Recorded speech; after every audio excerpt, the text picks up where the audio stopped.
Iran America మధ్య ఉద్రిక్తతలు అంతకంతకు పెరగడం గల్ఫ్ దేశాలను వణికిస్తోంది. ఈ కీలక సమయంలో హార్ముజ్ జలసంధిని ఇరాన్ ఒక ఆయుధంగా వాడుకోనుంది. ప్రపంచంలోని మొత్తం చమురు సరఫరాలో 5వ వంతు ఈ ఇరుకైన జలమార్గం గుండా సరఫరా అవుతోంది.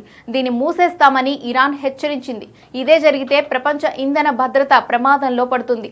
గత ఏడాది రోజుకు సగటున 20 మిలియన్ బ్యారెళ్లకు పైగా ముడి చమురు, కండెన్సేట్ ఇంధనాలు ఈ జలసంధి గుండా సరఫరా అయ్యాయి. ఇరాన్తో పాటు తోటి ఓపెక్ సభ్య దేశాలు Saudi Arabia, United Arab Emirates, Kuwait, ఇరాక్లు చాలా వరకు చమురు ఎగుమతులను ఈ జలసంధి గుండా ఆసియాకు పంపుతున్నాయి. ఈ మార్గంలో అంతరాయం ఏర్పడితే ప్రపంచానికి చమురు సరఫరాల్లో తీవ్రమైన ఆలస్యం చోటు చేసుకుంటుంది. తక్షణమే ధరల మీద ప్రభావం చూపుతుంది. ఇరాన్, ఓమన్ సముద్ర సరిహద్దుల మధ్యలో ఈ జలసంధి ఉంటుంది. ఇది ఒక ఇరుకైన జలమార్గం. ఈ మార్గంలోకి ప్రవేశించే, బయటకు వచ్చే దగ్గర సుమారు 50 కిలోమీటర్ల వెడల్పు మాత్రమే ఉంటుంది. మధ్యలో ఒక చోట కేవలం 40 కిలోమీటర్ల వెడల్పే ఉంది. హార్ముజ్ జలసంధిని మూసివేయడం అనేది శత్రువులను అడ్డుకునే వ్యూహం. ఒక రకంగా ఇది అణ్వాయుధాన్ని కలిగి ఉండటంతో సమానంగా విశ్లేషకులు భావిస్తారు. ప్రతి నెల ఈ జలమార్గం గుండా వెళ్లే 3000 నౌకలను ఆపేందుకు మైన్లను అమర్చడం ఇరాన్ వద్దనున్న అత్యంత ప్రభావవంతమైన మార్గాల్లో ఒకటని నిపుణులు భావిస్తున్నారు.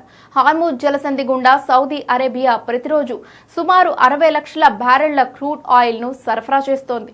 2024లో హార్ముజ్ జలసంధి గుండా 84% ముడి చమురు, కండెన్సేట్, 83% ద్రవరూప సహజ వాయువు ఆసియా మార్కెట్లకు సరఫరా అయింది.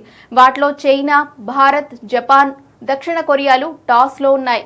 ఈ నేపథ్యంలో హార్ముజ్ జలసంధి మూయడం వల్ల అమెరికా, EU దేశాల కంటే కూడా అరబ్, ఆసియా దేశాలే ఎక్కువగా నష్టపోయే ప్రమాదం ఉంది. చాలా ఆసియా దేశాలు ఇరాన్తో మంచి సన్నిహిత సంబంధాలు కొనసాగిస్తున్నాయి. హార్ముజ్ జలసంధి గుండా వెళ్లే చమురును ఎక్కువగా వాడుకునే దేశాల్లో చైనా ఒకటి.